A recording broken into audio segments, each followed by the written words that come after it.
Malik Salemkour, président de la Ligue des droits de l'homme. Bonsoir à toutes et à tous. C'est un plaisir ce soir d'accueillir M. Sayed Abdullah Ahmadi parce que la situation en Afghanistan nous préoccupe depuis hélas des décennies. Voilà plus de 40 ans que le peuple afghan ne fait que subir la guerre, les agressions, un régime et des régimes barbares ou des régimes corrompus qui font que des millions de morts, que des millions d'exilés, que des millions de réfugiés se retrouvent aujourd'hui dans une situation très difficile. La Ligue des droits de l'homme et la Fédération internationale des ligues des droits de l'homme est particulièrement attentive sur ce qui se passe, et particulièrement depuis le retrait des troupes américaines avec les troupes françaises du territoire afghan et qui, 20 ans après, ont laissé au pouvoir les talibans qui avaient été chassés après la guerre contre le terrorisme qui avait été engagée par les États-Unis à l'époque. La situation des droits fondamentaux, la situation des libertés pour les hommes comme Monsieur Ahmadi, défenseur des droits, mais aussi pour les femmes, pour les étudiants, pour les professions intellectuelles, pour les avocats, pour les magistrats, pour les journalistes, pour les personnes LGBT, pour l'ensemble d'une population qui, en dépit de la situation de guerre, avait pu trouver un espace et un moment de liberté, particulièrement dans les grandes villes, se sont retrouvés aujourd'hui dans les mains d'un régime particulièrement inquiétant. Et c'est justement cela dont nous allons discuter avec M. Ahmadi, qui a eu la contrainte de quitter le territoire afghan pour être accueilli en France, parce que le sujet, justement, de l'accueil des exilés, de ceux qui sont contraints de partir, est une nécessité, un devoir de solidarité que nous devons, parce que nous avons été, en tant que Français, en tant que société occidentale, responsables justement de ce qui se passe là-bas. La solution, évidemment, passera par les Afghans, avec les Afghanes et les Afghans, mais aussi avec la société civile internationale qui doit être en vigilance et en alerte sur ce qui se passe là-bas. Qui de mieux qu'un défenseur des droits pour en effet parler de la situation qui se passe en Afghanistan hier et aujourd'hui que celle de M. Ahmadi. Et donc, je passe tout de suite la parole à Sophie Giroux pour introduire notre séminaire de ce soir. Vous remercie encore de votre présence à toutes et à tous. Okay, thank you so much, Mr. Malik, for your good speech and welcoming. I also thanks from Human Rights League of the France that give this opportunity to me that I talk about the fundamental human rights situation of Afghan people in this very critical time.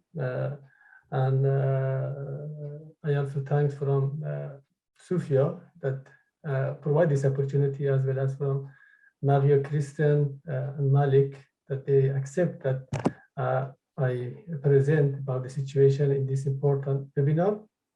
First, I will start with myself about. Wait, sorry, Sayed. Oh. I will speak first. Oh, okay, sorry. Sophie at the beginning. To introduce you. Okay, I'm sorry. Pas de problème. Bonjour à tous et à tous. Je parle dans le petit micro pour que les interprètes m'entendent mieux. Désolée pour le geste. Donc, oui, nous sommes bien évidemment très heureux d'accueillir Sayed Abdullah Ahmadi ce soir. Sayed, que j'ai assisté avec sa famille à l'OFPRA dans le cadre de sa demande d'asile et donc que je connais bien. Comme je lui disais et je lui ai dit à de nombreuses reprises, ça a été à la fois un grand plaisir pour moi de l'assister, mais surtout un honneur. Parce que être défenseur des droits en Afghanistan, ce n'est pas simplement promouvoir et s'assurer du respect des droits humains dans le pays, mais c'est en quelque sorte accepter de risquer sa vie au quotidien et de risquer la sécurité, de prendre des risques pour la sécurité de toute sa famille. Je dirais que plus qu'un engagement, c'est un combat, une guerre contre un ennemi plus grand que soi. je suis particulièrement admirative du travail et du courage et de l'énergie qu'il faut pour mener ce combat dans un pays comme l'Afghanistan. Nous avons proposé à Monsieur Ahmadi ce soir, dans un premier temps, de parler de son travail avant l'arrivée au pouvoir des talibans. Parce que même si l'arrivée des talibans au pouvoir de manière presque soudaine, puisqu'on peut dire que personne ne se doutait que ça irait si vite, même si l'issue était connue, mais ne doit pas faire oublier la situation en Afghanistan et les dangers pris par de nombreuses personnes et la violence qui y règne depuis plusieurs années. Concernant les défenseurs des droits, et M. Ahmadi en particulier, c'est depuis 2016 qu'il a des menaces directes de la part des talibans. En 2016, il a dû partir pendant 6 mois en Inde avec sa famille pour se protéger, parce qu'il était déjà menacé de mort. Il est revenu, il a pu pratiquer à nouveau, toujours avec la même énergie. Et puis en 2020, à nouveau, une lettre des talibans. Je dis une lettre parce que c'est la manière dont procèdent les talibans, de manière surprenamment un peu artisanale, mais par des lettres qu'on appelle parfois des lettres de nuit, qui sont glissées sous une porte, qui désignent les cibles nommément et qui leur indiquent, notamment par cette lettre, que parce qu'il accepte l'argent des infidèles et il fait la promotion de valeurs anti-islam. Les moudjahidines sont là et seront là et ont ordre de le punir, sous-entendu de l'éliminer. À la suite de cette lettre en 2020 qui a été prise très au sérieux, qui ne visait pas uniquement lui, mais aussi d'autres personnalités, dirigeants d'ONG, journalistes, il a dû faire appel à un programme de l'Union européenne qui s'appelle Protect Defender, qui finance en fait la défense, la protection des défenseurs des droits, parce que malheureusement les autorités afghanes ne peuvent absolument pas assurer, ne pouvaient pas assurer la protection des défenseurs des droits et plus généralement des cibles des talibans. Donc, ce sont des ONG internationales comme Frontline qui ont permis de se protéger pendant un certain nombre de mois en nous fournissant des caméras de surveillance, une voiture blindée pour emmener les enfants à l'école. Des mesures comme ça qui ne réduisaient que partiellement les risques. Et monsieur a continué, monsieur Ahmadi a continué à travailler de chez lui, en sortant peu, pendant presque une année. Et puis, en décembre 2020, il avait l'impression que les choses s'étaient calmées. Et puis, il avait eu le projet avec son partenaire Rachid Youssouf de créer une coalition qu'ils ont appelée Coalition for Peace Watch, qui avait pour but de permettre à de très nombreuses organisations représentatives de la société civile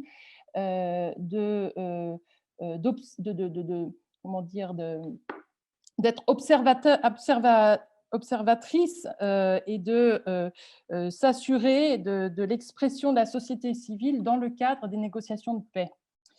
Le 23 décembre, pardon, alors qu'il devait annoncer dans une conférence de presse le lancement de cette coalition, son partenaire, Youssouf Rachid, a été assassiné d'une balle dans la tête en venant à la conférence qu'il devait tenir avec monsieur. Donc voilà, je vous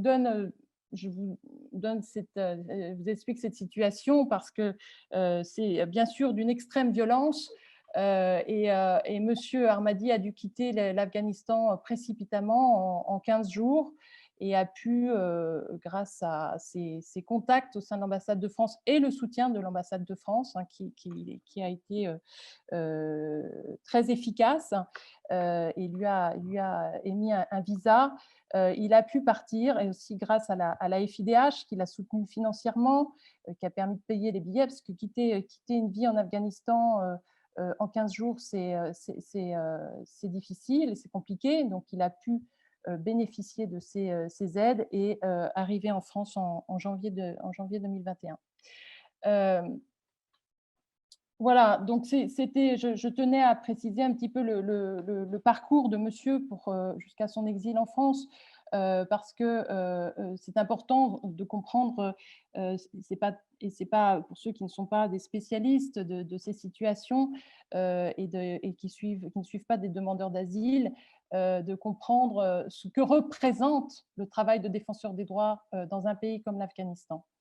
Alors la suite, on la connaît, hein, avec l'arrivée des talibans et l'effondrement du gouvernement qui n'avait pas su endiguer une corruption endémique et le crime organisé, mais surtout l'effondrement des espoirs de tout un peuple de vivre enfin libre et en paix après des décennies de guerre. Et donc, il est particulièrement important pour nous, à la Ligue des droits de l'homme et à la FIDH, comme l'a précisé Malik, de soutenir des défenseurs des droits comme M. Ahmadi, en lui donnant la parole, en lui permettant d'expliquer la situation, de soutenir également les défenseurs des droits qui sont toujours sur place et qui, par leur simple présence, sont un défi au régime taliban, et également qui témoignent de la réalité de ce qu'est le régime taliban, parce que le régime taliban, par rapport à 2001, a appris à communiquer avec les médias occidentaux. Il faut bien évidemment faire attention à la manipulation, même des journalistes, hein, de certains journalistes, ou de messages qui sont passés.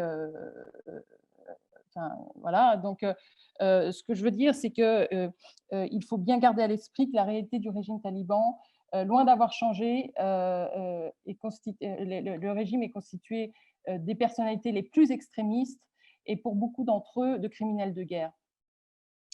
Donc, je vais laisser maintenant, bien sûr, la parole à M. Ahmadi, qui saura bien mieux que moi expliquer la situation. Et je le remercie encore d'être avec nous ce soir. Merci.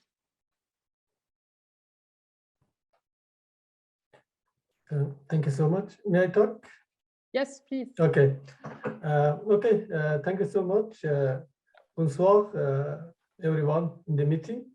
Hello, everyone in the meeting, and thank you that Human Rights League of France to conduct this important webinar in this very important time and conduct a webinar on the fundamental human rights situation of Afghanistan.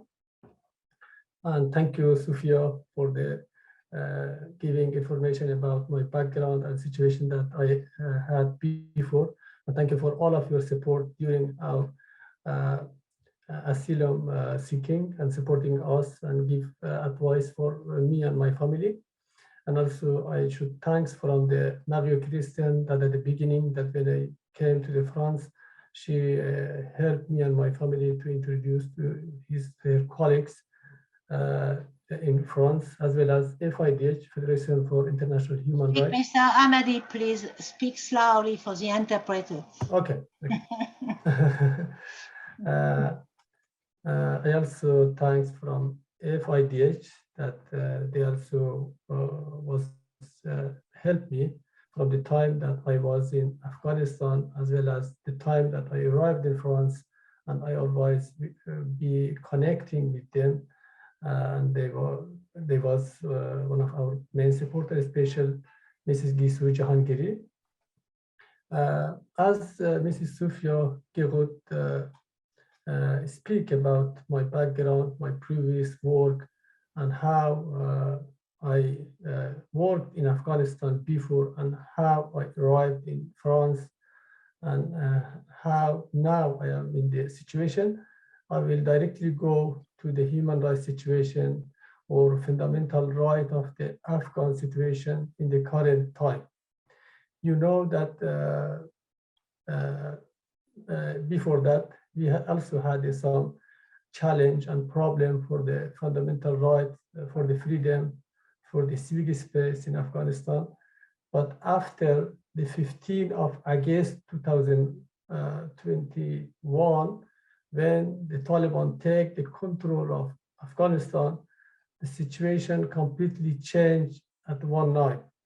And many thousands of the people, they have to leave the country.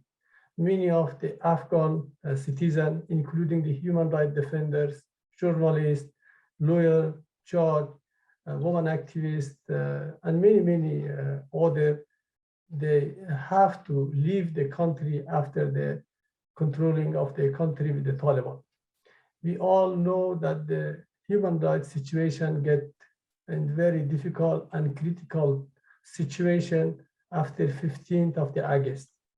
Many of the non-governmental organizations, which we call NGO or civil society organization, media organization, they have to stop their activity.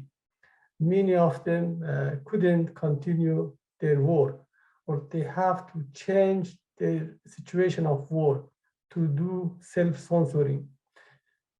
If I go by a specific issue for the current situation of fundamental human rights in Afghanistan, first, one of the group which mostly suffered by their right, their fundamental right, is the woman and girl in Afghanistan. We all know that after the taking of power by the Taliban, the 50% population of Afghanistan, they don't have access to education. Taliban banned the girls' school. Girl cannot go to a school for elementary education. You know that before coming of the Taliban, there was 3.5 million girl students in Afghanistan. It means that near to 4 million Afghan girls now don't have access to education.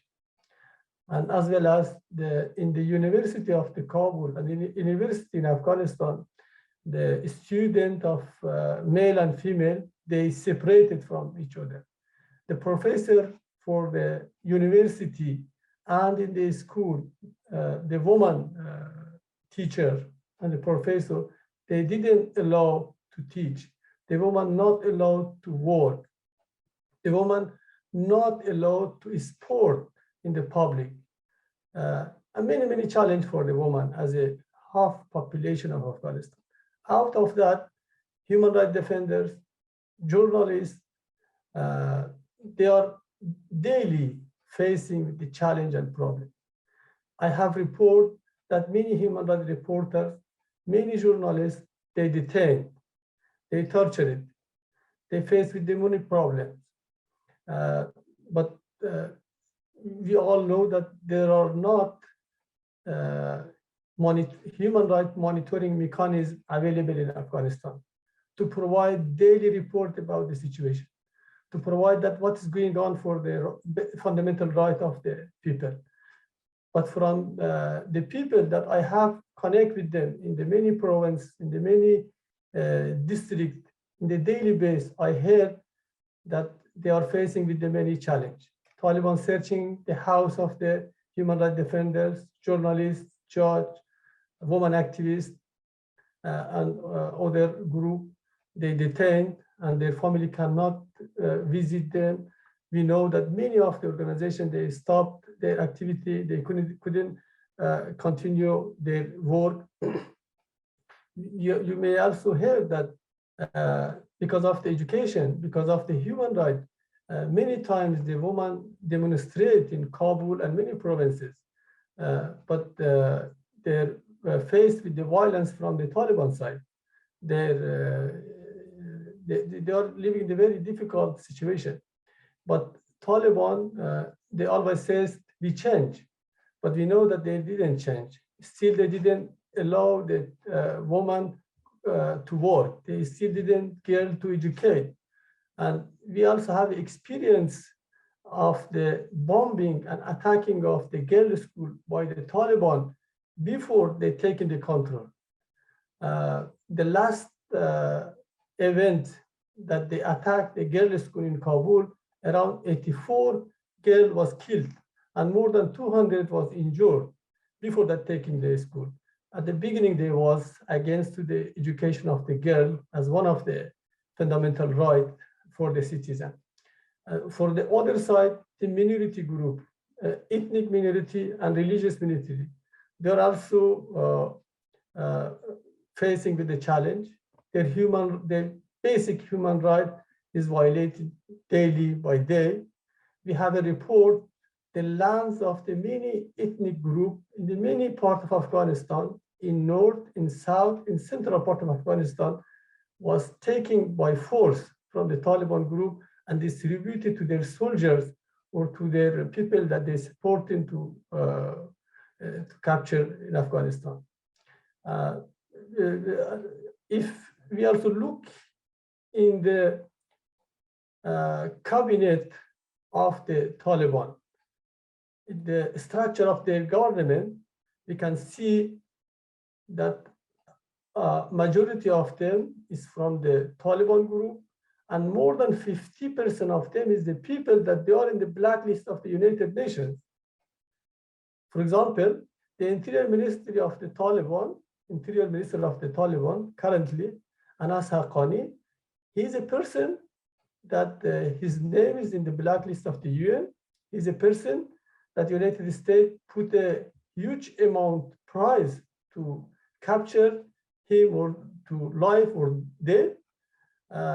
And like this, there are many that they are in the cabinet, that they are in the blacklist. They are a person that they are committed for the international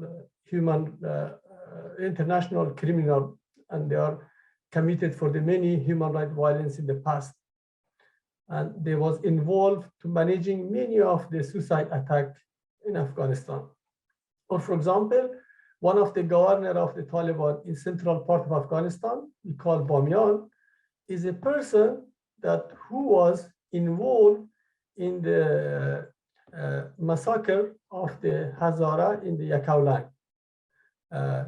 Kind of the genocide. He was involved in the report, in the human rights report of the special reporter of special human rights reporter of the UN in 2008. In 2008, it's looked that this person was responsible for that genocide or that massacre in Bamiyan province. But now he's the governor of the Bamiyan. There are many, many kind of this report, but we know that the Afghan citizen, the 13 million of Afghan citizen, they are facing with the challenge. Their fundamental right is violating day by day, time by time. And the Taliban didn't believe to the human right. They didn't believe to international law. They didn't respect human rights. They didn't respect women's rights. In this critical time, the support of international community and the role of the international organization, it's very important that because the people of Afghanistan, the people, the citizens of Afghanistan, they are hosted by the Taliban. They use the people for getting the legitimacy at the international level. The people is in a very bad situation at all. The human rights crisis is coming. The people don't have access to many basic facilities. Many people, they lost their job. The people don't have access to the basic needs such as food. This is also because of the Taliban, but especially for the human rights situation, for the human rights defenders, for the woman, for the advocator, for the journalist, for the judge, they are in the worst situation. Many of them, they helped by international community, by the EU, by the US, Canada, especially for the France, that they help, they support, that they leave Afghanistan and they be in the safe side. But still, many of the people from this category, like human rights defender, like woman journalists, like woman activists, woman lawyer, they left behind. Their life is in the very bad situation. They need the support of the international organization, international community to help them that they be in the safe side. We all know that the UN, because of the situation, they will recruit a person as a special human rights reporter for Afghanistan. And this is because the EU requested from the Human Rights Council of the UN that they should be appoint this person. But I hope, but it will be start his or her work at the March 2022. But I hope until that time, we will not be facing with the humanitarian crisis. But the situation is going to the very bad condition, and day by day, the situation gets more worse and worse.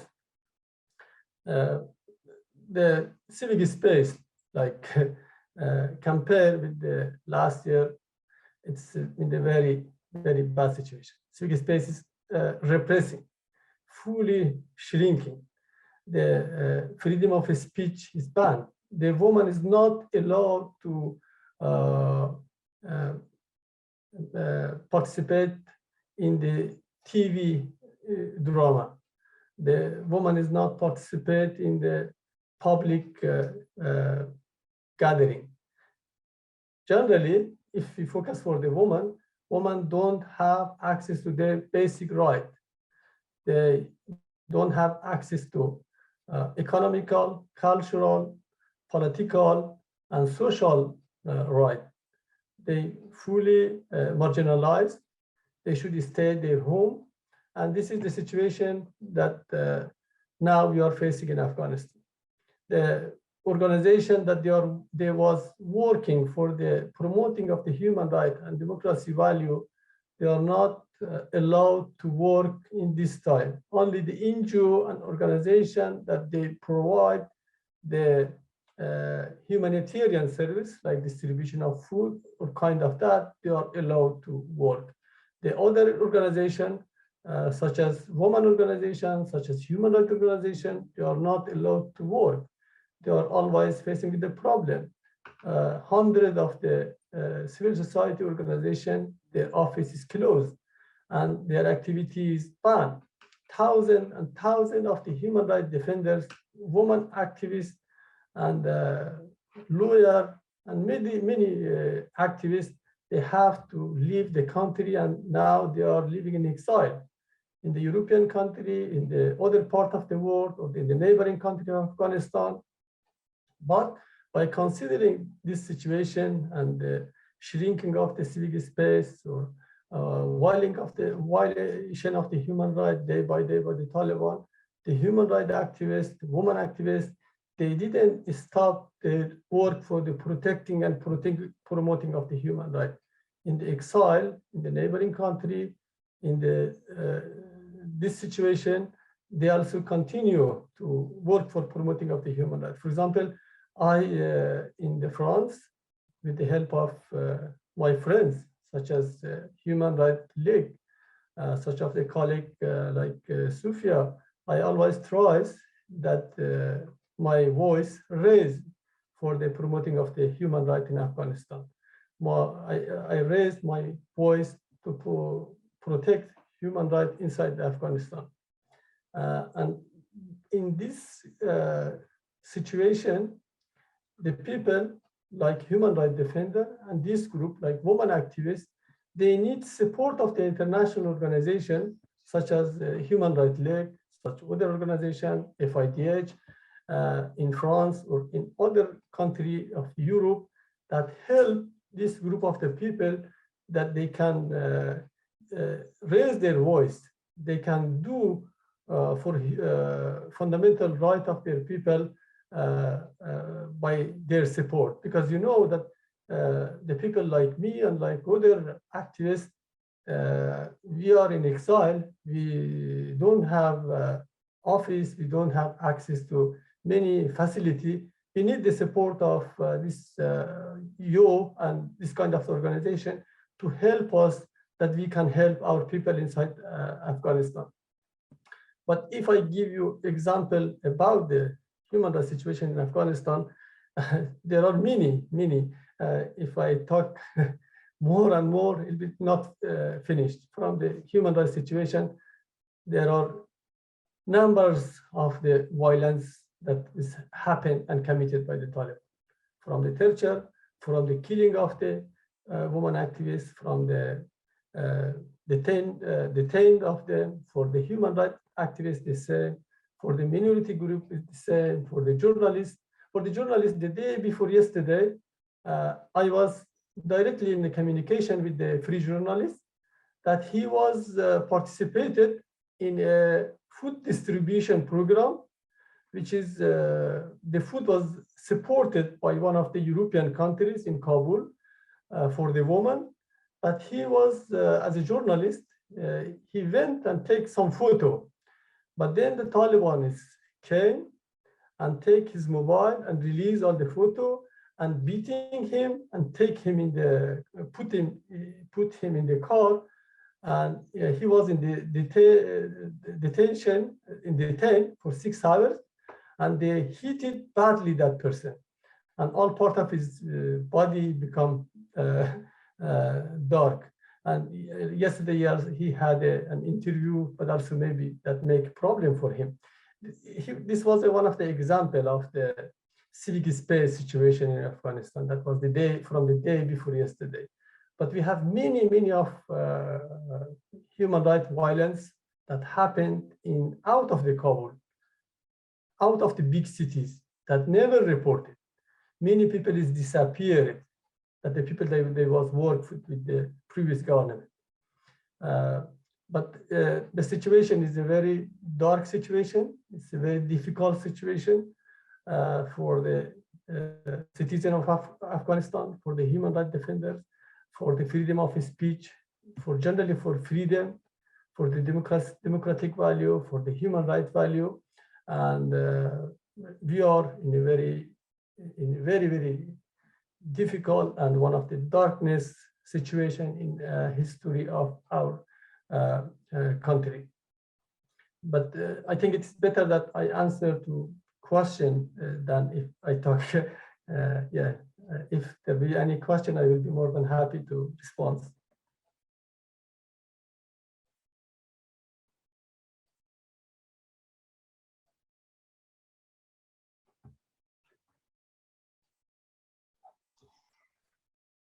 Peut-être que l'on peut rappeler que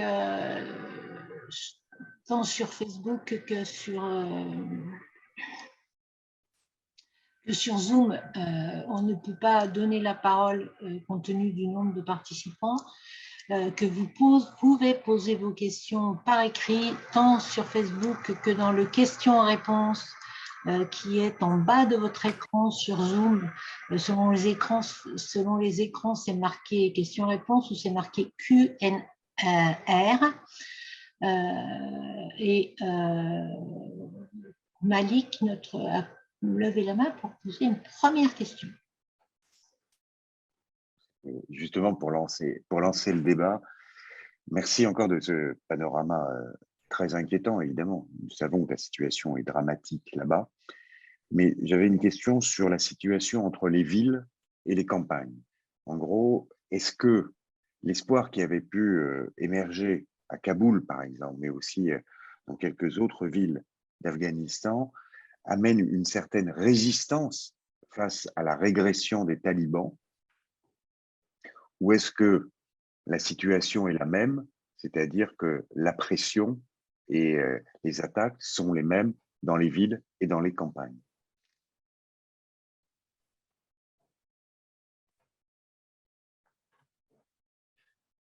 Sorry, if I get the question that Mr. Malik, you ask, you want to know the human rights situation as you heard, the same as in the big cities such as Kabul, and out of that, that's me? Yeah. I think Taliban they want to show a good face from themselves for the world, because they want to get international legitimized at the international level. They are trying and they are lobbying that to be identified and legitimized by international community. They are trying to show that we are changed. They are trying to show that we are respect for the human rights. But especially in the big cities, they try to not make a challenge and problem for the people. But by considering that as well, they are doing many human rights violence in the cities such as Kabul, in Balkh in the north, in the Herat in the west, or in the Kandahar in the south. We received many reports that the people faced with the many challenges. We received report that human rights violence by the Taliban group, but they didn't take the responsibility. If the people assassinated, if the people is killed, such as journalists, women activists, for example, months ago, 4 women activists was killed in the north of Afghanistan, but Taliban didn't take the responsibility. They mentioned that we will search, we will find who did this. Or, for example, a person in the Facebook in the Nangarhar province, he writes something against the Taliban, but 2 days after that, he has been killed. But they didn't take the responsibility. Because of that, the people, the regular people, for example, in the social media, they changed their name. They changed their name that not controlled by Taliban. They also doing self-censoring. They didn't post something against the Taliban because they know that they will face with the problem. But as you mentioned, it's very important. They are trying, because in the big cities such as the Kabul, Balkh, or Herat, some media exist and they are providing the report. But in the other provinces and the cities, there are no media such a pastime. They are not monitoring the situation by anyone. And the people is facing with the most problem. For example, in the war, the human rights situation is the worst. Or in the Daikundi, the same. The many people from the ethnic group, they forced to leave their homeland, and their land was distributed to the other people. The same is happened in the center of the Kandahar. The same is happened in the Faryab. Many of the local people, their land is taken by the Taliban and distributed to their soldiers. For the human rights situation and for the civic space is the same. Women out of the big cities, in the small city, they are in a very difficult and bad situation compared to the Kabul. They couldn't go out without mahram, and it's very difficult. But most of the report that maybe you heard in the news or in the public, it is from the Kabul and from the Herat and from the big cities. But we don't have the clear information and report from the small cities and the urban area that the people is in the very more difficult situation.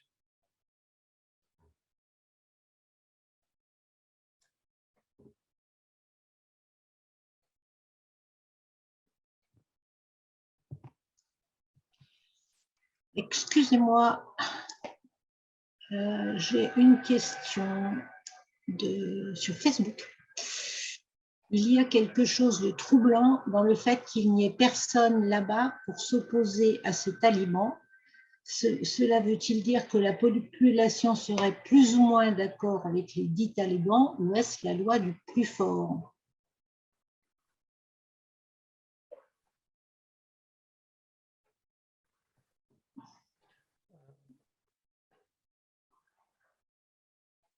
Sorry, I didn't get clearly the question. Yeah, I can hear. Alors, je recommence. Il y a quelque chose de troublant dans le fait qu'il n'y a personne pour s'opposer aux talibans. Est-ce que cela veut dire que la population serait plus ou moins d'accord avec les talibans ou est-ce que c'est juste la loi du plus fort? Oh yeah, no, the Taliban, the people is not agree with the Taliban. The people not welcoming Taliban that they came to take the control of the Afghanistan. Everything was happened dramatically and one night and Taliban, they say that we don't know what's happened. People is not support the Taliban. People is living in a very difficult situation. People don't have access to their basic needs and basic rights. The people don't have access to job now. The people don't have access to food. The people don't have access to basic facilities. It is because of the Taliban. Taliban don't know how to govern, how to manage the society. Now the economic situation, social situation is in the very difficult situation. And people, I think people not support the Taliban. Maybe some small group of the people, they support the Taliban, but generally the people is not support. If some people, they silent because the people is afraid from the Taliban because Taliban is extremist group, and they may be the people that will be against the Taliban, they may face with the problem because they are hanging many of the people that they was against to them. They detained many of the people that they was against to them. I think it is not true that the people of Afghanistan support the Taliban. Taliban is came by force. Taliban is captured Afghanistan by force, and Taliban have a very dark background in the past. Taliban committed many human rights violence in the past before they taking the control and the power. Taliban committed many genocide. Taliban is in the blacklist of the UN. Taliban, majority of the Taliban cabinet member is international criminal persons that they are in the blacklist of the UN. Yeah. And I think there are some questions also in the chat room, if I answer.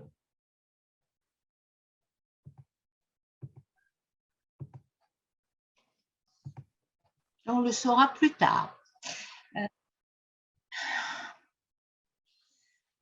J'ai une autre question qui est un peu complémentaire de celle-là. Comment expliquez-vous qu'en 20 ans, il n'y ait pas eu une force afghane qui puisse défendre une société démocratique en Afghanistan?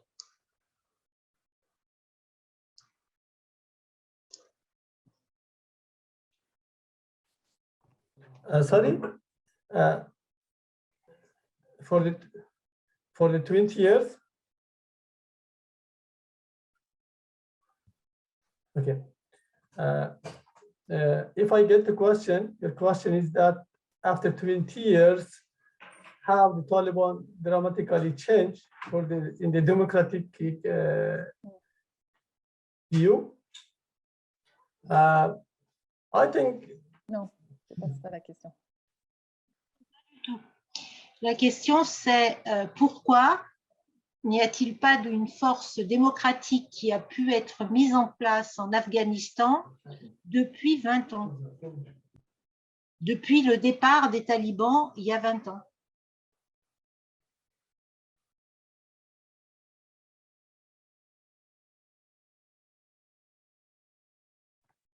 Okay. I got it, yeah. After the first collapse of the Taliban at the 20 years ago, that in the Bonn conference, when the new government, transitional government, which is established, and the people with the new hope came to Afghanistan, and we was hoped that we will live under a democratic government, and we will build our country with the vision for the human rights, democracy, human rights, sustainable development. But you know that we had a big challenge and the problem in the leadership. You know that in the many elections that in Afghanistan was happened, there was the corruption. There was a misuse from the power. We had the democratic structure in Afghanistan. We had the good constitution. We had the many other rule and regulation and law, but unfortunately, the people that they was responsible, the people who was at the lead position, they misused from the power. They did corruption. We had the experience of the many elections in Afghanistan, but you all know that the people that was in the power, such as President Ghani, or before that Karzai, they always misuse from their power. They encourage, they promote the corruption, and one of the main reasons for the collapsing of the previous government was that because of the corruption. Corruption, like a concern, was in all part of the structure of the government. People was supported democracy. People was happy that we have this kind of the structure. We have the democracy. We have the human right. But always a group of the people that they hostage and everything, and they misuse from the position that they had, and because of that, everything is collapsed very soon. And as well, the government which was before was not realistically very inclusive. Only a group of the people, they was involved that, and mostly when the 20 years ago, till 15 August, the people that they was in the power, the people that they was responsible for the governing, again, they encouraged the warlord, the people that they was committed for the human rights violence, the people with the bad name, they again came in the power, and people was not satisfied with them. And I think there was many reasons that after the 20 years, the democracy was not sustained in Afghanistan, unfortunately. But one of the big reasons is that the corruption, and the other is that the group of the people, only some people, they hostaged everything and they misuse it from the power.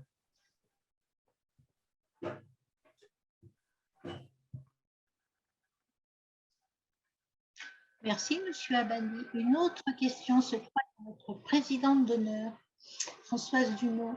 Comment s'organise sur place la résistance des femmes?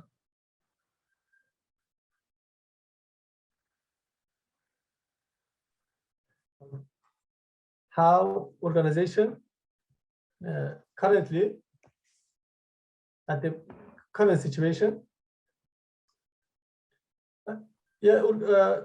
If I get the question, at the current situation, the organization that working in Afghanistan, as I told you before, that after the taking Pas les organisations, les femmes. Sorry? Comment les femmes s'organisent pour résister en Afghanistan? Okay. The woman organization in Afghanistan, after the collapse of the previous government and the taking of the power by the Taliban, from the beginning, they are facing with the many challenges of the problem. Many of the women lead organization, they stop their activity.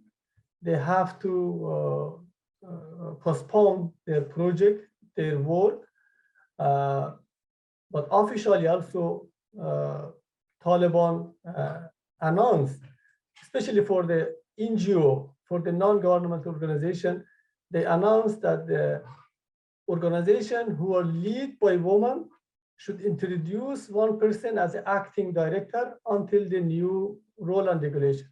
It means that the Taliban didn't believe that the woman should be at the leader position.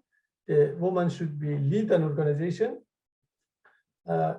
In the NGO and the civil society area, this happened because every organization is registered with the Ministry of Economy, which Taliban officially not allowed that the woman be lead the organization. But out of that, the woman that they was work in the government, most of them they left their position. Now you all know that no woman is the cabinet of the Taliban. No woman is in any meeting that they conducted for the with the European countries, with the Western diplomat. You know that I see in the many news that the Taliban have a meeting with the European diplomat, with the UN representative about the woman right. But we didn't see any woman there. They're talking about the woman right. They say that we respect for the woman right according to the Sharia, but we never see any woman in their meeting that they are talking about that. But they didn't allow the woman go to the university. They didn't allow woman to go to doing their job. They didn't allow the girl to go to the school. From many parts, the woman organization and woman itself, they affect by the situation. And last month, also Taliban announced that the woman cannot participate in the TV drama. And day by day, the woman be marginalized from the many social, economic, and political activity. They didn't allow. I think woman participation at all, it is a red line for the Taliban. They accept the woman role according to their criteria. Their criteria is that woman should be sit in the home, only doing the homework for their family and not go outside. Woman should not work. Woman should not present in the public. Woman should not sport. Woman should not come to the TV and talk. And woman should not educate. Woman should not be involved in the political. I think one of the main enemy of the Taliban is the woman. They are against, fully against the woman and woman right. But the organization of women, as I mentioned, some of the organization that was led by the woman, they requested by Taliban that they should introduce a person as an acting of them until the new decision. Or I also have some information. For example, there was an organization that had a partnership with the UN agency, with the WFP, for the humanitarian assistance to the people of Afghanistan. They have to hire a female staff, but the Taliban didn't allow. They mentioned women can work in this position only if they have a mahram. It means a person from his family should be with her during her work. Only women that they are working in the health sector, they are continue their work in some hospital and clinic. But for the majority part of the position that the woman is working, they are not allowed. They can work if necessary. Somebody should, from their family, should accompany him, that we call mahram, this situation. Sayed, vous m'entendez? Oui. Donc, pour rebondir sur ce que vous disiez, cette situation effroyable des femmes, comment est-ce que vous voyez une possibilité pour ces femmes d'arriver à organiser une résistance et comment serait possible d'apporter une aide à ces mouvements. On sait que c'est très difficile, mais est-ce que il peut y avoir… parce qu'on a vu aussi ces femmes qui manifestaient, donc on sait qu'il y a beaucoup de force et beaucoup de volonté de ces femmes de ne pas se soumettre au régime taliban. Est-ce que vous avez entendu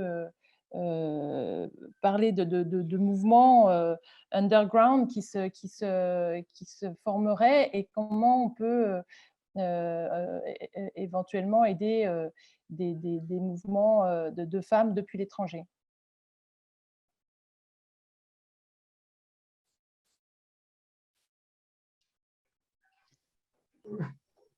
Yeah. If I'm correct, you ask about the woman movement inside Afghanistan and some of the woman advocacy out of the country.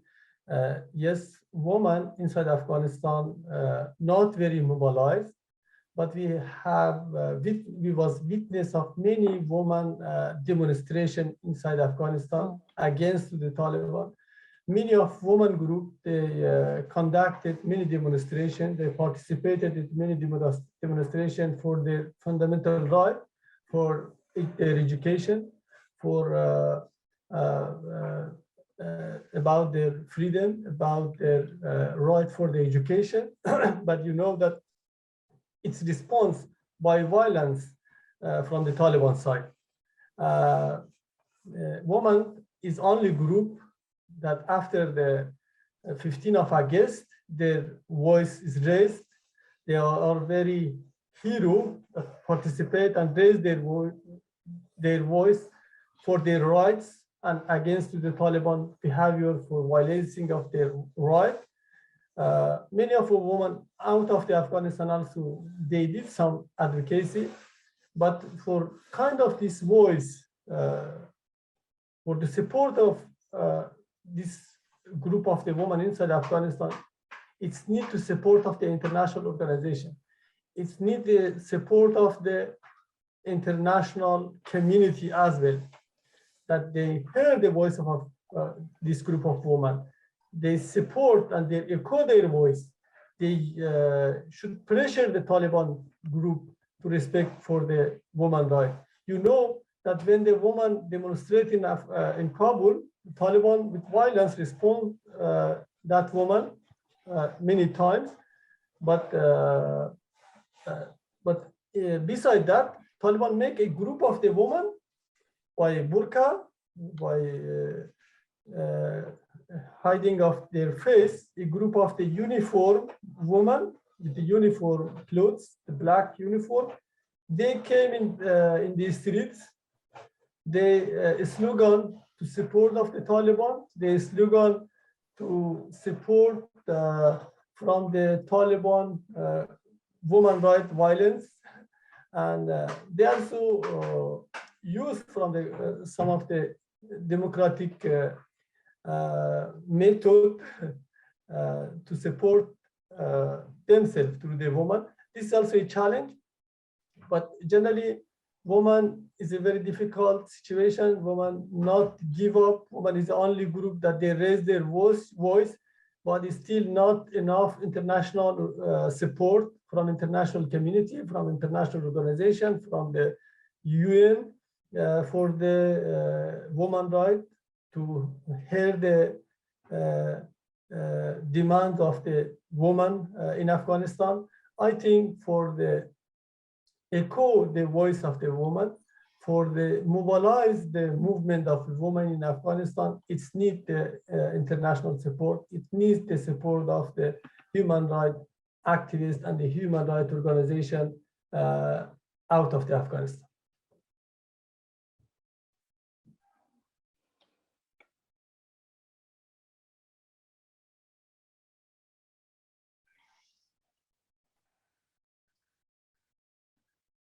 J'ai deux questions que je vais me permettre de regrouper concernant d'autres catégories de parties de la population vivant en Afghanistan.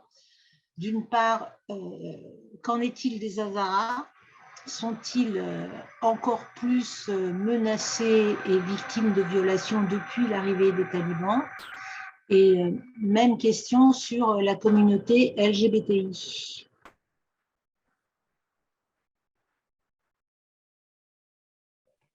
Okay. Yeah, the Hazara community and the LGBT groups, they are sure they are in the trouble situation. They are facing in the problem. They are in the very bad situation. We have the report that many Hazara people was killed in the Daikundi province and Ghazni province.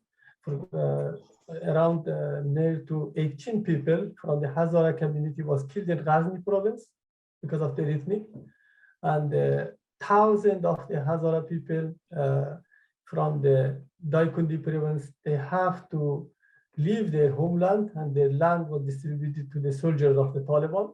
We have this kind of a report, and you also may hear from the news. And Amnesty International also provided a documentary about the Hazara situation under the Taliban regime. The LGBT is the same. LGBT in the previous government, which they had the slogan of the democracy, also had the problem. But under the Taliban, their life is in the danger. They cannot be present in the community. And if the Taliban, they identified some of the LGBT community, I'm sure that they will be facing with the many challenges and the problem. As I mentioned, maybe there will be more human rights violence against this group of the people, such as LGBT, or the other minority groups such as Hazara or Shia, but which is not reported. If we also go in the structure, the government of the Taliban, as I mentioned, from all the cabinet member of this group, there are no one people from the other ethnic group, like from Hazara or other minority group. For example, 34 provinces of Afghanistan have 34 governors. No one of them is Hazara. On the other side, the Tajik is another big minority. In Afghanistan, all is minority, and we don't have the majority, but percentage is different. For example, from 34 provincial governor, only 3 of them is from the different ethnic group. The others all from the Taliban and from one ethnic group. I think the violence against the minority, especially for the Hazara community and LGBT, is happened from the Taliban side, and many of them is reported and documented as well.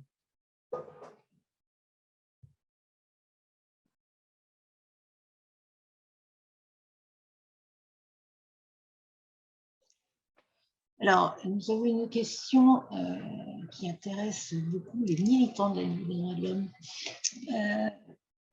et notamment ceux qui travaillent sur la question du droit des étrangers et du droit d'asile. On sait que de nombreuses personnes continuent à être renvoyées par des gouvernements en Afghanistan. Et est-ce que vous avez des informations sur ces personnes qui sont expulsées de nos territoires, notamment quand elles n'ont pas eu le droit à l'asile? Et si possible, des exemples concrets, dit-on.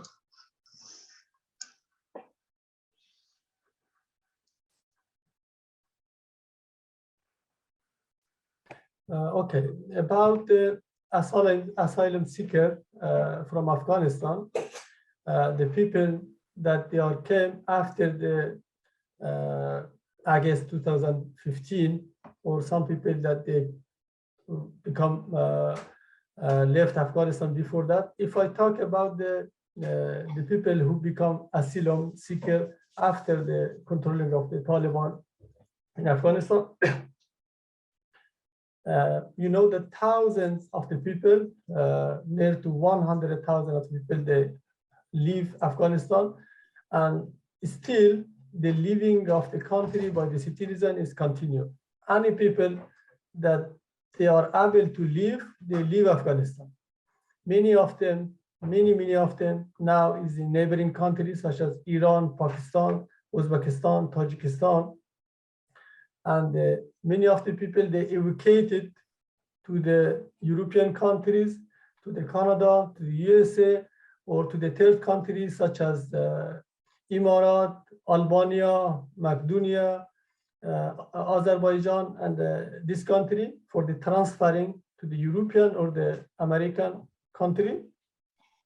And people with this situation maybe is not facing with their asking for the asylum, but people that they are arrived before, as experience that I have in France, inside the France, they have facility to apply for asylum, to demand the asile, to fill the form, to apply for the protection, and their application expedited by the government of the French, mostly, especially during this period. And very soon they received the response for the interview. And because there was in the critical situation that they evacuate by the support of the France government, but the people that they was from the past, they was in the France or the other countries and the other part of world, they are facing with the many challenges. For example, we have a news from the Afghan that they are in the Indonesia. They are more than 10 years that they are waiting to get response. They are asylum seeker in the Indonesia that they want to go to the Australia, but still they didn't get any response. Or the same we have in the Germany, we have in the Scandinavia country that they are for 3, 4, 5 years that they didn't get any response. Many of them they came to France during these years after they get negative. But maybe I don't have very full information about the asylum seekers, but for my experience as one of the people that I had experienced, when I came to France by the supporting of the France government, the France embassy in Kabul helped me to provide me visa. And then when I arrived in the France, by the support of the FIDH, as well as especially Mrs. Jahangiri, I introduced with the Human Rights League, with Mario Christian. I had a meeting with Mrs. Marie Christian, and she introduced Sophia. Mrs. Sophie Giroud also helped me for the filling the application for the asylum. And technically, she helped me and she aware me that how I should apply and how I should feel. I did, it was very helpful for me, as well as when I had an interview in the UFPRA, the Mrs. Giroud also was with me and my family. I had around 4.5 hours interview with the people that they was in the UFPRA and asking me many questions.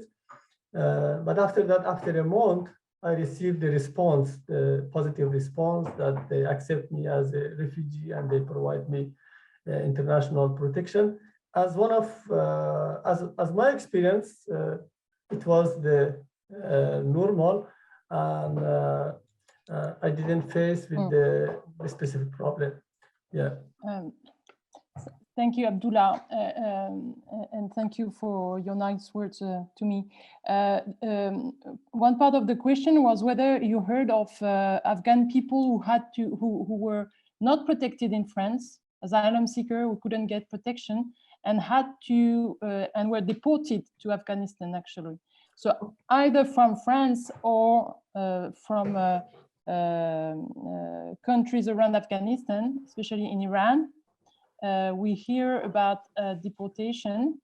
Have you heard of that? And what is the the situation for them, knowing that some of them, like those who have lived in France, might be what we call westernized, and just for this reason, because now they are different, they are in danger. Okay, yeah, you know that Afghanistan is not in the normal situation. In the past, also the situation was not good for the many people that their life was under danger. But you know that in this current situation, the deporting of the Afghan to the Afghanistan is not logic, because you know that Afghan people, especially asylum seekers, they are facing with a big challenge, especially the country that like a European country, they should consider the situation of Afghanistan. We know that many people is deported from the Iran to the Afghanistan, or some European country have decided to deport Afghan asylum seekers inside Afghanistan. I think in this, the situation is not normal situation. The people is facing with the many challenging problems, especially the people as the asylum seeker that they have the case of, if you study their case, the deporting of them in this situation is, I think, is not acceptable for the considering to human rights situation. Est-ce que je suis toute seule, mais on n'a plus d'interprétation en français. Sorry? On n'a plus d'interprétation en français, là, vous avez un problème. Change? We don't have translation apparently. So, Okay. I should continue. Résumé. So, oui, je peux résumer la réponse. Il y a eu un problème technique. Le micro de l'interprète sur l'interprétation en français avait sauté. D'accord. Donc, tant que j'ai pu suivre, Abdullah a expliqué que il faut absolument pas, enfin, c'est absolument impossible qu'il y ait la moindre expulsion vers l'Afghanistan, que les personnes qui seraient expulsées seraient en grand danger. Donc, il n'est pas du tout concevable que ce soit le cas. Je ne sais pas s'il a dit qu'il n'avait pas connaissance de situations comme celle-là, mais il me semble. En effet, a priori, ça reste des cas exceptionnels. Il y a quand même eu des cas d'OQTF qui ont dû être portés devant le tribunal administratif. Donc, on est quand même allé assez loin. Les OQTF ont bien été prises, même si elles ne sont pas très nombreuses, mais on a quand même... elles sont déjà beaucoup trop nombreuses, disons, par rapport à la situation et surtout au discours politique par ailleurs qui s'est engagé à ne pas le faire. Mais bien évidemment, M. Ahmadi confirme que la situation serait extrêmement difficile.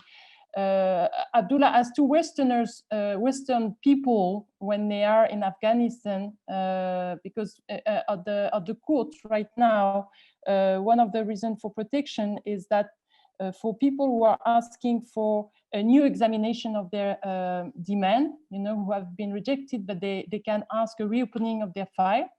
The fact that they have been westernized, their life has changed, their way of living, it's an argument to obtain a protection.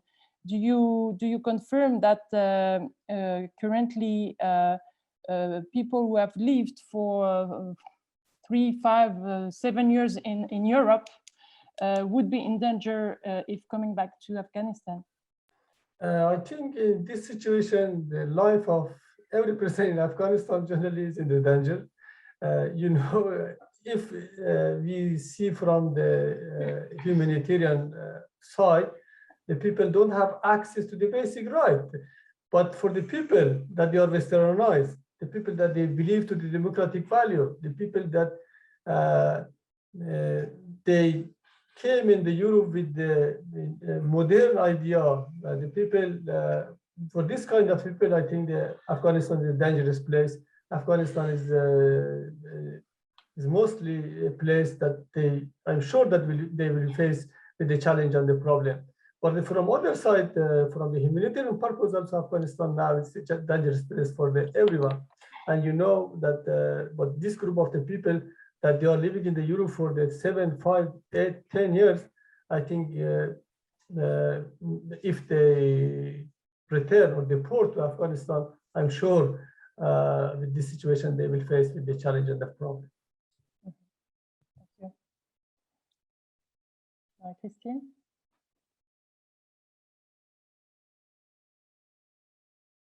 And it's also depend to the case of the people. For example, as before, Marie-Christiane asked about the LGBT.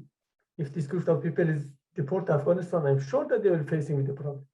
If the people, they'll be human rights defenders, I'm sure that they will face with the problem, with the risk. Or if this group of the people will be women activists, or but generally, Afghanistan is a dangerous situation now for the people in the category of the working for the human rights or the people with the modern idea. Okay, thank you. Je vais me permettre de compléter, y compris qu'il y a des commentaires qui sont presque des témoignages et des compléments de questions sur ce sujet. Une des personnes qui est présente dans la salle nous dit qu'il n'y a eu, à sa connaissance, aucune expulsion de demandeurs d'asile, d'Afghans déboutés vers l'Afghanistan depuis la prise de parole le 15 août dernier. Alors, c'est vrai, je crois qu'on a à peu près le même constat, mais la France a dubliné, comme on dit, c'est-à-dire envoyé vers le pays de premier entrant et notamment vers la Suisse, des Afghans, et on sait que la Suisse, elle expulse vers l'Afghanistan, il y a eu des cas. Même chose vers la Bulgarie et même chose vers la Norvège. Donc, c'est pas... On peut toujours dire que la France n'expulse plus, mais dès lors qu'elle renvoie vers des pays dont elle sait qu'ils expulsent, c'est quand même un moyen d'expulser, parce que là, il y a eu des moments où on a interdit, enfin, des décisions de l'Union européenne qui ont interdit ces expulsions à double niveau.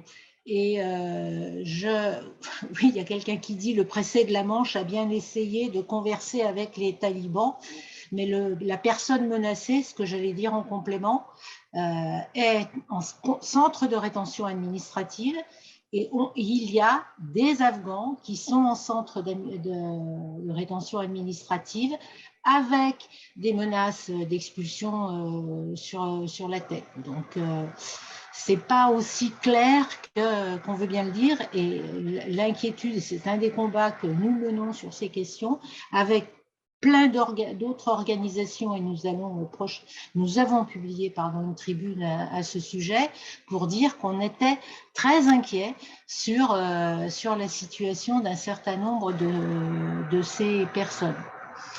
J'ai plusieurs questions qui concernent la communauté internationale, l'aide que peut apporter la communauté internationale. Je voudrais reprendre l'une d'entre elles, qui est posée par une journaliste qui est donc, j'allais dire dans la salle, mais non, dans la salle virtuelle du webinaire, qui s'est rendue plusieurs fois en Afghanistan.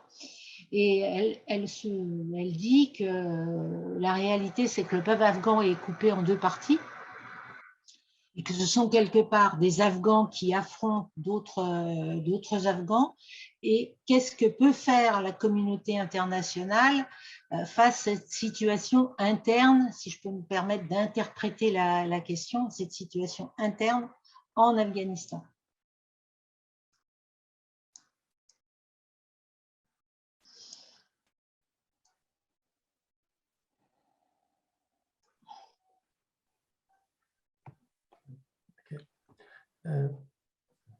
I should respond. It was it. Oui, on s'entend. Yeah, I think if I get some part, Mrs. Marie-Christiane, you talk in detail about situation, about the role of the European countries. And you ask about what role should the civil society in international level should play for the promoting of human rights situation. I think as the situation is described, and as you know about the general situation of Afghanistan, and as we all know that the Taliban is trying to get the international recognition, and they are trying to show their good faith from their self, that we know, and we can see that how they behave for the human right. But currently, the situation in Afghanistan for human rights is in a very, very bad condition. I, as one of the Afghan human rights activists, as one of the human rights defenders in this situation, I propose a method of the support for international community and international organization to take responsibility in the Afghanistan situation. You know that if we focus on the human rights defenders, women activists, journalists, LGBT, lawyer, judge, or this group, many of them now in Afghanistan, and they are in the danger. They need the protection. It is needed that the EU government, like French, like other EU members, they support this group of the people. Last week, the EU announced that 40,000 new refugees will accepted from the people of Afghanistan that who are in the danger. But we know that till that time, also many Afghans that they was accepted as a refugee or evacuated to the European country, to the French, to the Germany, or to the other part of the Europe. Most of them was the people that they was working in some project with some European organization, but many of the human rights defenders, women activists, lawyers, that their life is under the threat and the danger, they left behind, and they didn't consider for the support. I think the EU countries and the international organizations should not forget this group of the people, should be considered to support and help this group of the people. That's the first. The second is the human rights defender as exile, as I mentioned, that they also need to be mobilized to support, that they can connect with the inside Afghanistan, they can work for the better human rights situation of Afghanistan. And the other things which is important, that the international organization, such as Human Rights League of France, can play that role, like an FIDH or other human rights organizations, such as Frontline and other, can place international advocacy for the human rights in Afghanistan. Advocacy at the EU Parliament, advocacy at the EU diplomats, that they should not deal with the Taliban to recognize that group in this situation. Because if the European countries or EU, that they mentioned that we will open our office soon in Kabul, if they recognize the Taliban as a representative of Afghanistan, we know that fundamentally we will face with the violence of the human rights for the millions of the Afghan citizens. I think for this, it's needed international advocacy, joint international advocacy with the Human Rights League of France, with the FIDH, with the many other human rights organizations that who are in the France, that they should advocate with the government of the France, they should advocate with the EU Parliament, with the EU countries, that they should not deal politically with the Taliban.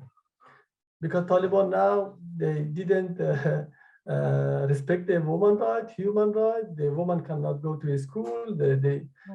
Every day we are witness of the killing of the many human rights defenders, journalists is tortured, detained, and many problem.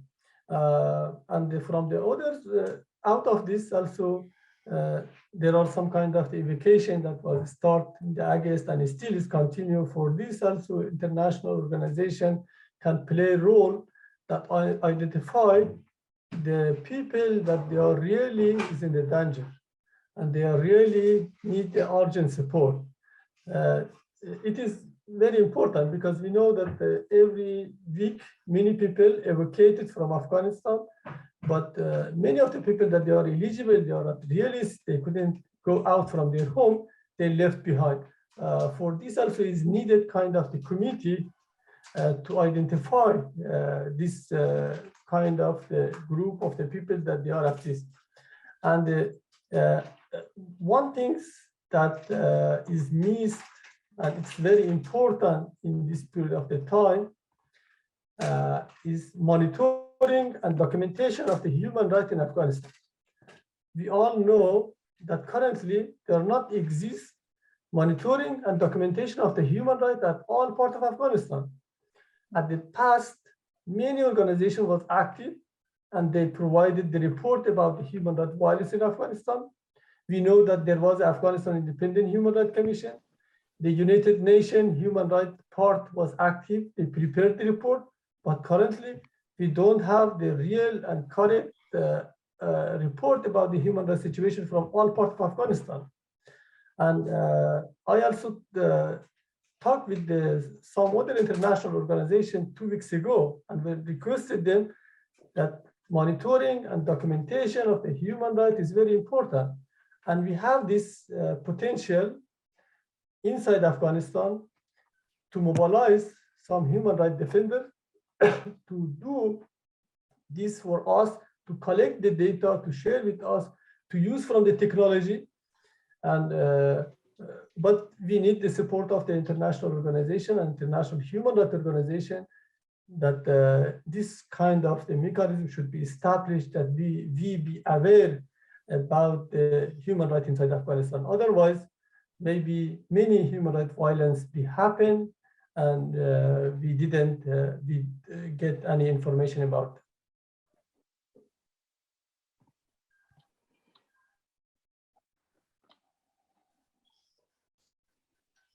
Alors, on va revenir plus près de l'Afghanistan et j'ai une question qui concerne les relations diplomatiques avec les pays riverains, le Pakistan et l'Iran. Et c'est complété par une autre question concernant plus directement le Pakistan, dont on sait qu'ils soutiennent, même si ce n'est pas officiellement, plus directement les talibans.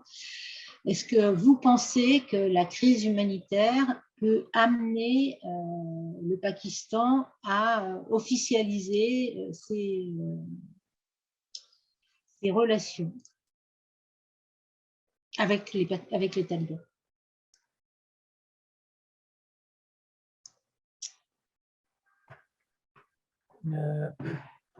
Your question was about the role of the Pakistan for the recognition of the Taliban. Yes, I think so. You know that the Pakistan et Iran yeah, ne sont pas tout à fait dans la même position, et notamment au vu de la crise, principalement la famine qui sévit en Afghanistan aujourd'hui. Okay. Yeah, you all know that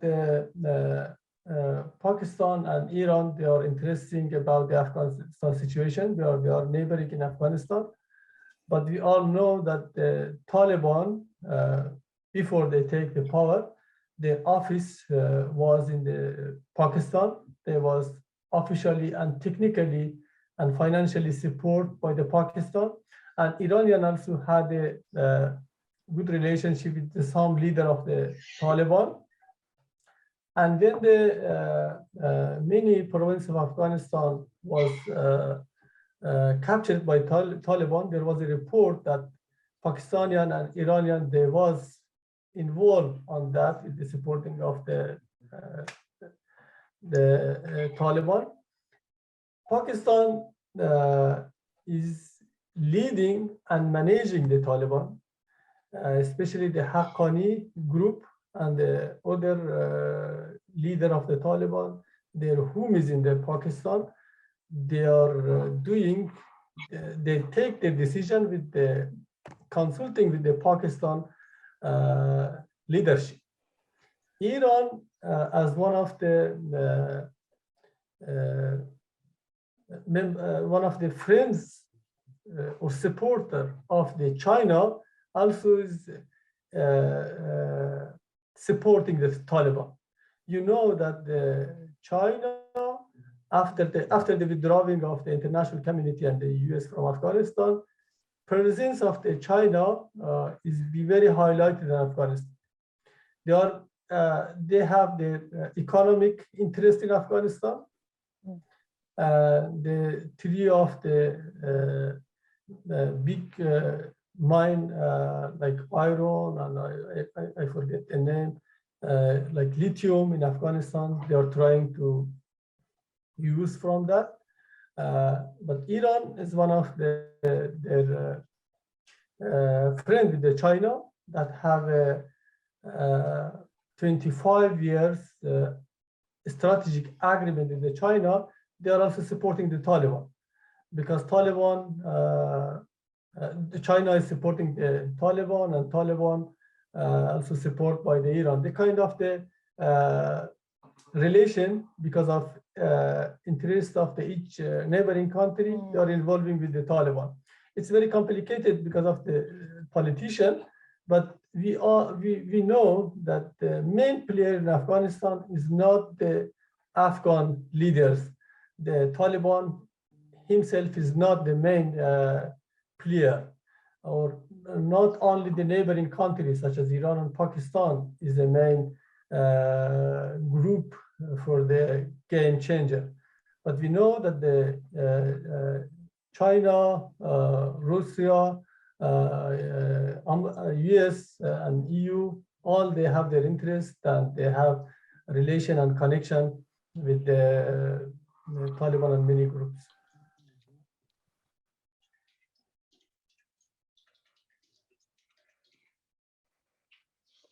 Je vais vous poser une question qui est directement la conséquence de ce que vous venez de dire sur les relations de nos pays avec l'Afghanistan, et notamment de certaines entreprises, dirais-je. Donc, la question dit comment est-ce qu'on pourrait faire pour empêcher que nos pays reconnaissent officiellement l'Afghanistan. Je crois que pour le moment, ce n'est le cas d'aucun d'eux en Europe. Et est-ce que vous avez la connaissance de pays qui ont reconnu les talibans, notamment, savez-vous, où se situe principalement la diaspora afghane? Est-ce qu'elle existe, me demande-t-on? Oui.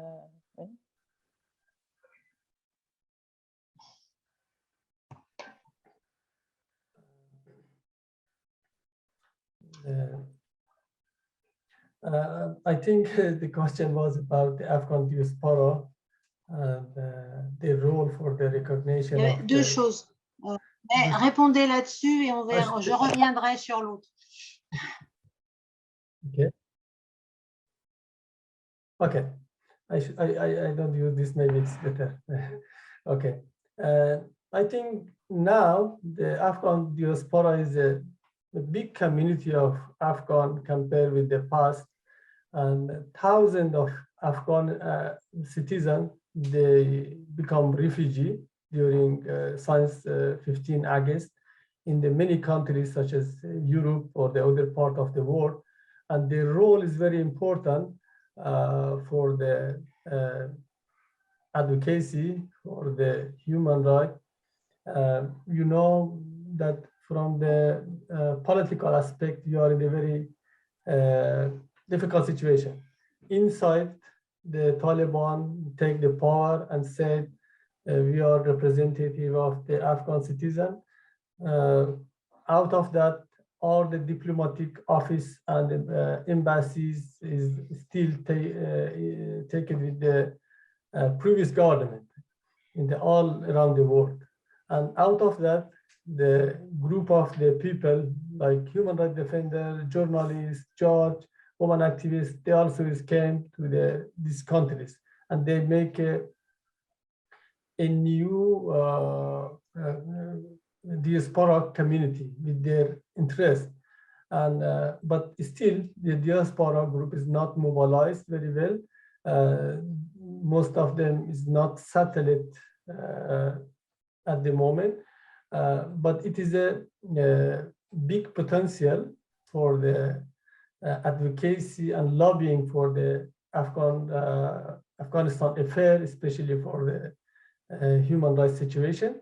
But still, the Afghan diaspora with the new members is not very well mobilized, and they are not very good settled. But from the past, we have also a group of the Afghan that who are in the Europe that we call diaspora, which I don't know very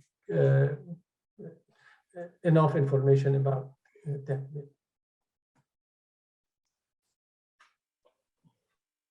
Alors, avez-vous des informations sur la reconnaissance de l'Afghanistan par un certain nombre de pays dans le monde?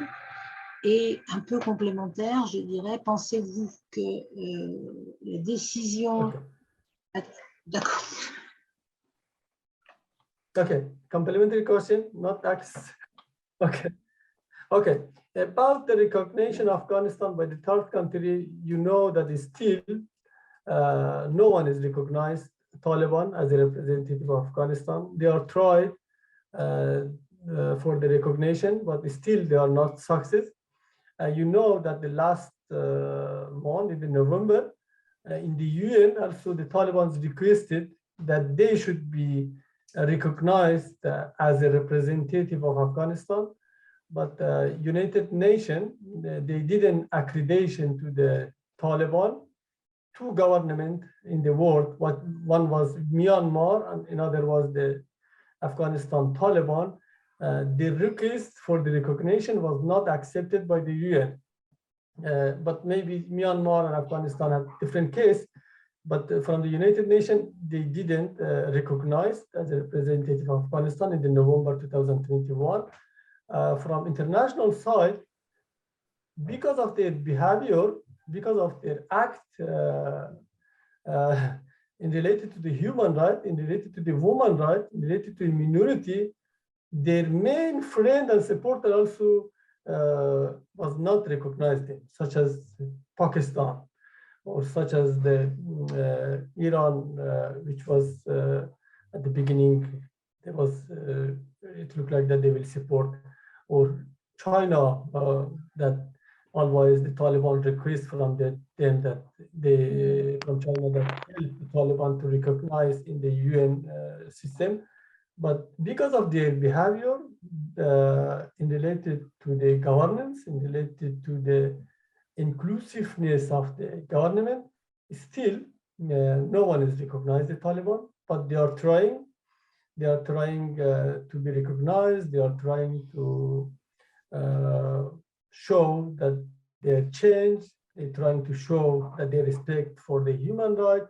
They always say we respect for the woman right, but we not allow the woman go to the school because the security is not good. We are not allowed women go to the society and practice their political and social right because the security is not good. If the security get better, women can practice their right. I think it's still till now no one has recognized them, and I hope that the international community not recognize Taliban with this situation?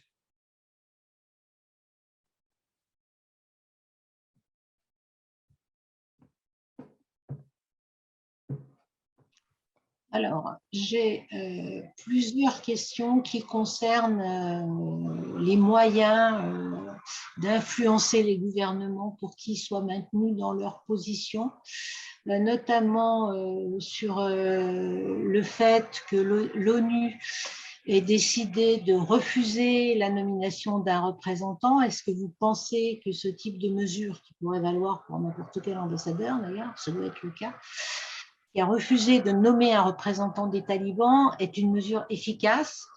Et autre proposition, peut-il ou y a-t-il un gel des avoirs afghans et talibans en particulier dans un certain nombre de pays, et notamment en Europe?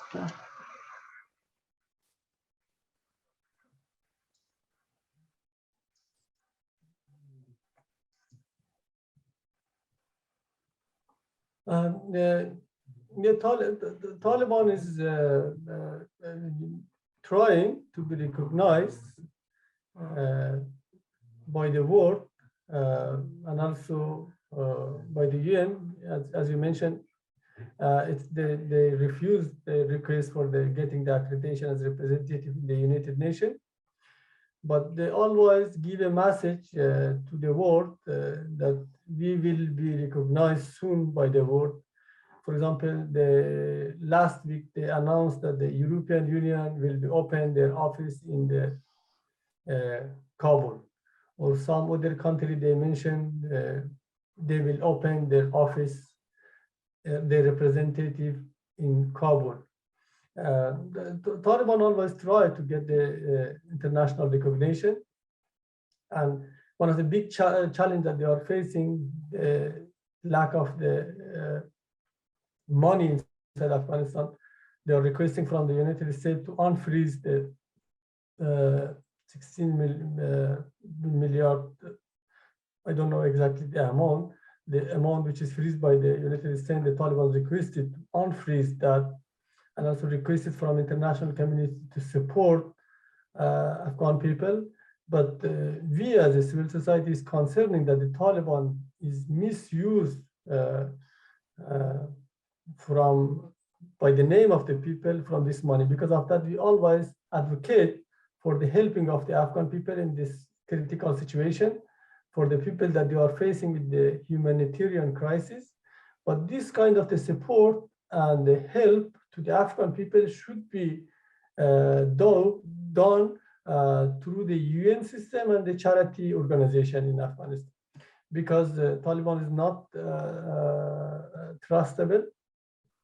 But the important thing is that the EU, because EU itself is requested from the Human Rights Council of the UN to appoint a special reporter, special human rights reporter for Afghanistan. And because an EU should consider this point that not recognize the Taliban as a representative of the Afghanistan, with considering their behavior and their act in related to the human rights at all, and specifically women rights and the minority rights.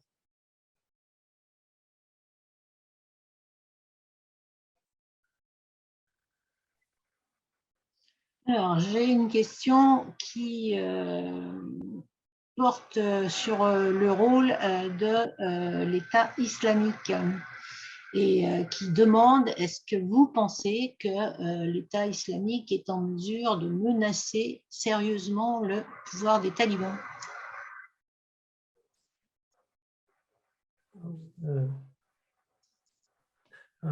Excuse me, would you please translate it? Sorry. Mrs. Sufi, would you please translate it? Yeah. Yes. There is no translation for you? No? No. Okay. Retraduis, Sophie. Yeah. Yeah, you know. Question is about Eta Islamic State.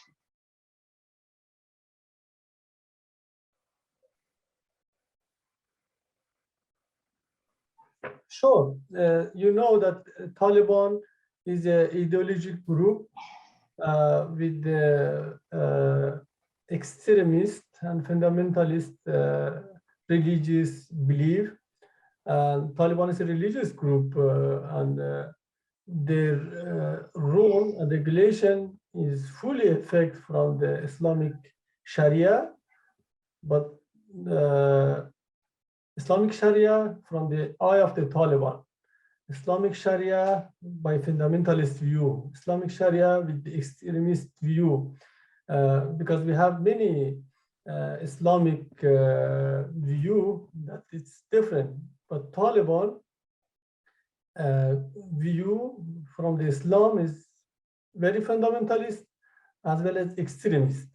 And because of that, because of the extremistly view from the Sharia, they didn't allow women to use from their right. They mentioned the woman will have and benefit and enjoy from their right under the Taliban according to the Sharia. But many of the Muslims, they said, okay, we accept the human right or woman right basic of Sharia, but Sharia, which is the Taliban is believed to that, is completely different with the Sharia that millions or thousands of the Afghan people is believed to that. Their belief from Sharia is very fundamentalist, very extremist. It's against to the this kind of the view from Sharia is a challengeable and risky for the woman, for the other minority group, and for the other religious. Yeah, if I answer in the one word, yes, the constitution, then the rule will affect fully from Sharia, Islamic law, by their view.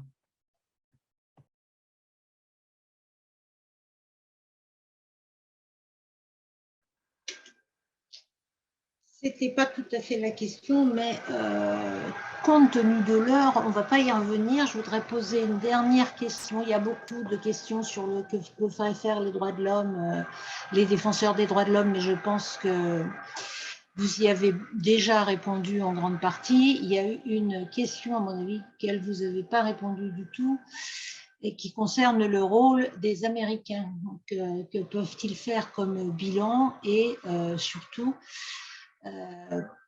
peut-on parler, enfin, quelles seront les conséquences, je vais le faire simple si je peux, quelles sont les conséquences de l'accord de Doha entre Américains et talibans, et a-t-il des conséquences sur le plan économique, dont l'exploitation des sous-sols?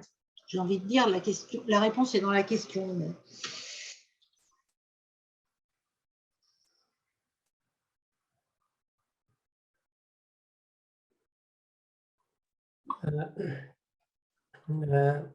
Yes, as we know that between the United States and the Taliban signed an agreement in Doha.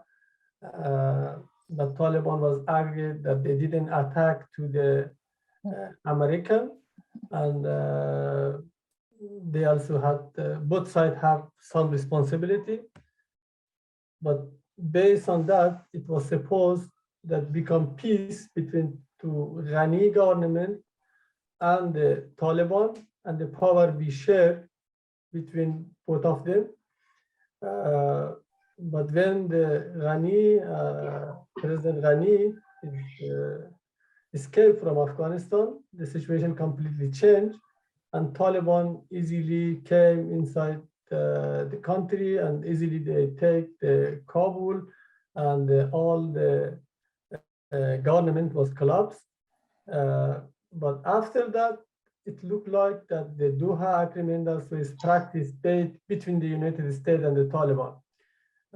Because the evacuation process, when it was continuous, looked like that there was not kind of the clash between United States and the Taliban. There was kind of the coordination among both sides. But it is very complicated, the situation, but from the legally, I don't know that how its agreement is accepted internationally or how it should be practiced. But we don't know as well that what was some of the article that was not publicized between the United States and the Taliban. But currently, I think that agreement is not valid as because the situation is different. It is very complicated at the international level because signing of the agreement with the terrorist group on that time, also on that time, had many questions. And just, Syed, the fact that finally the Taliban attacked and they took the undertaking not to attack, they actually did. Don't you think that the agreement was broken, or do the American consider it was broken? I think during the Trump, when one of the American soldiers has been killed, but they mentioned that the Taliban has broke the agreement and they also attacked in some Taliban with the bombing attack. But again, after that, they continue through the Zalmay Khalilzad to negotiate with the Taliban, to encourage them to be involved in the peace process. But I think now, because the situation is completely changed, and the player in the region also is increased, the number and the role. For example, on that time, the role of the China and Russia was not very highlighted. But now they are so involved more in the process. Exactly, I don't know from the international perspective that how that kind of the agreement is official and how should be monitored or practiced. Because also from the United States, today I heard that speaker from the White House, she mentioned that the United States will not unfreeze the money from the previous government to the Taliban, and about the recognition of the Taliban from the United States. Also, there are a very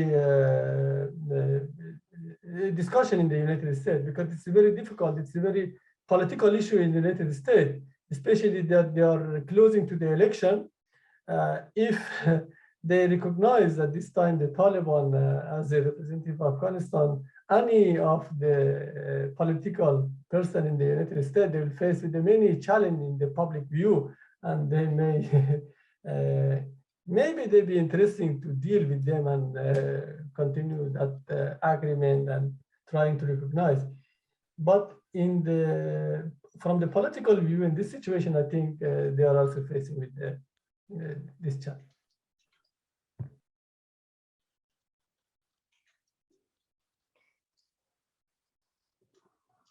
Alors, je crois que j'ai à peu près repris toutes les questions.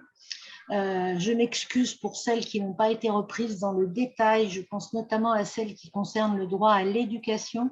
Mais je pense que M. Hamadi y a répondu d'une certaine façon en répondant au respect des droits de l'homme en général. Il y a des choses qui étaient plus des témoignages que des vraies questions. Comme je connais leurs auteurs, je pense qu'ils connaissent la réponse. Donc, et à chaque fois, je pense que M. Hamadi a donné largement son point de vue sur la plupart de ces sujets. Donc, j'espère que je n'ai frustré personne. Et je vais donner la parole à notre président en remerciant les uns et les autres de leur participation et en m'excusant parce que je dois me sauver pour une autre réunion. Merci beaucoup, Marie-Christine, merci Sophie Giroux, merci à nos interprètes, merci à toute l'équipe de la communication, mais merci surtout à Sayed Hamadi pour ce témoignage fort qui est que le début de ce qui est nécessaire de faire, c'est-à-dire de mettre la lumière sur ce qui se passe en Afghanistan, sur ces témoignages que l'on veut considérer comme des flux migratoires, comme des personnes non physiques qui seraient des quantités de personnes qui seraient à accueillir. Non, ce sont des hommes et des femmes qui ont une identité, qui ont une histoire, qui ont des combats. Et c'est là-dessus que nous avons à travailler. C'est évidemment de France sur l'accueil des exilés d'Afghanistan, comme vous avez pu en bénéficier, mais aussi évidemment éviter que ceux qui sont menacés là-bas ne soient pas expulsés. Donc c'est garantir la sécurité finalement aux Afghans et aux Afghanes qui sont présents sur notre territoire. Après, comme cela a été dit, on a besoin de solidarité internationale, on a besoin, avec les associations internationales de défense des droits, d'accompagner ici les filles, ici les femmes, ici les militants et les militantes qui sont engagés là-bas par notre soutien logistique. Il y a ce travail qui est fait avec les ONG humanitaires pour pouvoir déjà répondre à l'urgence qui est la famine, qui est la maladie qui aujourd'hui ne sont pas traitées là-bas. Donc là-dessus, on a besoin de corridors humanitaires pour pouvoir le faire, mais il y a besoin de soutien politique, il y a besoin de soutien médiatique, il y a besoin de ne pas cacher ce que les talibans font. Et là-dessus, il y a besoin véritablement de mettre cette lumière sur ces exactions, sur ces violences, sur cette théocratie fondamentaliste dangereuse qui porte atteinte aux femmes, aux hommes, aux militants de la défense des droits, mais aux intellectuels et à toutes, pour proposer une société rétrograde. Les Afghans ont droit à autre chose et nous devons leur témoigner cela par une pression auprès du gouvernement français, auprès des autorités européennes, auprès de l'ONU, auprès des alliés, pour que justement ce ne soit pas des compromissions qui soient faites avec les talibans, mais au contraire un soutien aux forces démocratiques qui sont là-bas. Et bien sûr, d'abord dans le soutien individuel de celles et ceux qui ont le courage, comme Sayed Hamadi, de prendre la parole. Et c'est cette parole-là que nous devons faire porter pour faire changer les regards et faire changer les pouvoirs. Merci à toutes et à tous pour avoir assisté à cette réunion. Nous aurons l'occasion d'y revenir. Merci encore, Monsieur Hamadi. On est tous solidaires avec vous. Bonne soirée à tous.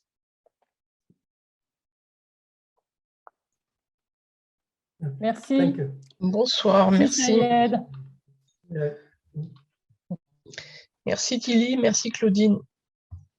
Merci toute l'équipe et bonne soirée aussi. Oui, merci à la com. Thank you very much, Mr. Hamadi. Bye bye. Thank you, Malik. Thank you, Marie. Thank you, Sophia. Thank you. Ciao. Thank you all for having this, making this important time that I talk about the Afghanistan situation. I hope it's You're welcome. you. We will have, we can organize to support Afghan human rights defenders in the future and to help the Afghan human rights defender inside Afghanistan to support human rights defender and activists in exile. And also it's important that with your support and the people that are in this room, we can find a way how document and monitor the human rights situation of Afghanistan. And it is very important for international advocacy to not compromise with the Taliban and not recognize them for the political compromise. We should watch them, we should monitor them, that they should be forced to respect for the human rights.